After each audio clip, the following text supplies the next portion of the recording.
तो बताया गया कि इस्लाम और कुफर की जंग है। लाखों अफगान शहीद हुए हमारे इलाके में। हम जिस इलाके से ताल्लुक रख रहे हैं, हम इस पाकिस्तान के फ्रंट लाइन के तौर पर हम जंग लड़ रहे हैं।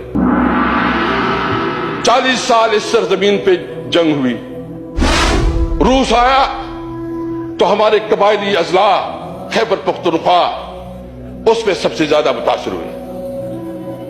हमसे कलम छीना गया, हमें क्लाशनकोफ हाथ में थमाया गया।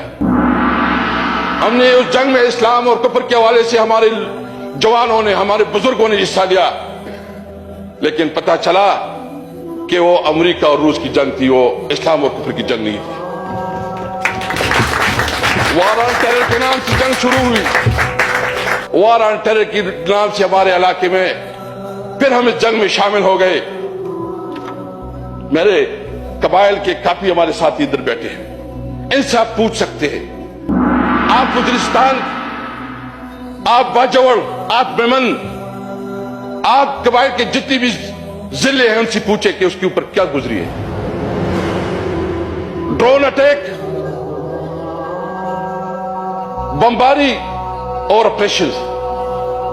कोई एहसास कर सकता है जब कोई अपने घर से निकलता है और वो आईडीपीज बन जाता है और वो जलील और रस्वा होता है, उसको अंदाजा होता है कि कितनी तकलीफ की चीज है।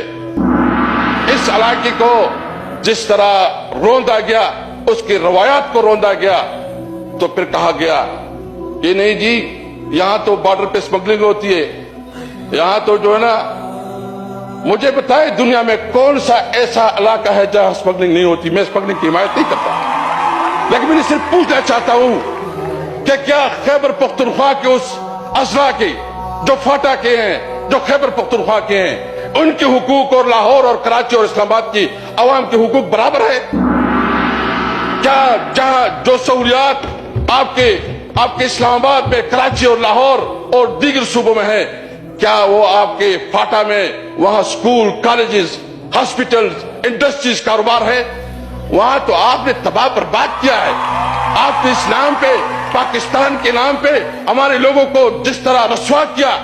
हमने कोशिश की गुज़िश्ता हुकूमत में, हमने कोशिश की, हमने गुलाम खान के ऊपर तजारत शुरू की, हमने अंगूर अड्डा के ऊपर तजारत शुरू की, हमने तोरखम के ऊपर जो तजारत शुरू की, हमने खरलाची के ऊपर तजारत शुरू की। और जुल्म यह हुआ कि हमने 400-300 बिलियन से लेके 1.7 बिलियन तक, 1.7 बिलियन तक वहां का हमारा जो एक्सपोर्ट बढ़ गया। और जो उस पोटेंशियल है हमारे Afghanistan, central Asian, Russian state तक, ये तकरीबन 3-4 बिलियन रुपया का है। तकरीबन 25% आपका बनता है पूरे उसका, 25%। आपने फिर भी, अभी आप देख लें, मेरे बेटे हैं वाना से, वो कह रहे हैं कि उधर जो है ना वाना पे उन्होंने सारा कारोबार बंद किया हुआ है, चमन पे लोग धरने पे हैं। आपकी जो तजारत है इसको अफगानिस्तान के साथ बंद हो चुकी है।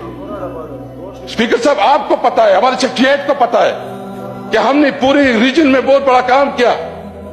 मुझे बताएं कि हमारा गुनाह क्या है कि इस वक्त हमारे पेशावर में कोई कारोबार नहीं कर सकता, हमारे फाटा में कोई कारोबार नहीं कर सकता, हमारे सूबे में कोई रोजगार नहीं कर सकता। कारोबार करता है तो उसको टेलीफोन कॉल आते हैं, बत्ती की कॉलें आती है, इसलिए कि अफगानिस्तान बॉर्डर पे है और वहां जो हम मुश्किलात गुजार रहे हैं, तो हमारी जिसके पास थोड़ा बहुत पैसा था, कोई माइग्रेट कर गया इस्लामाबाद, कोई माइग्रेट कर गया पंजाब, कोई माइग्रेट कर गया कराची और कोई माइग्रेट कर गया ओवरसीज में।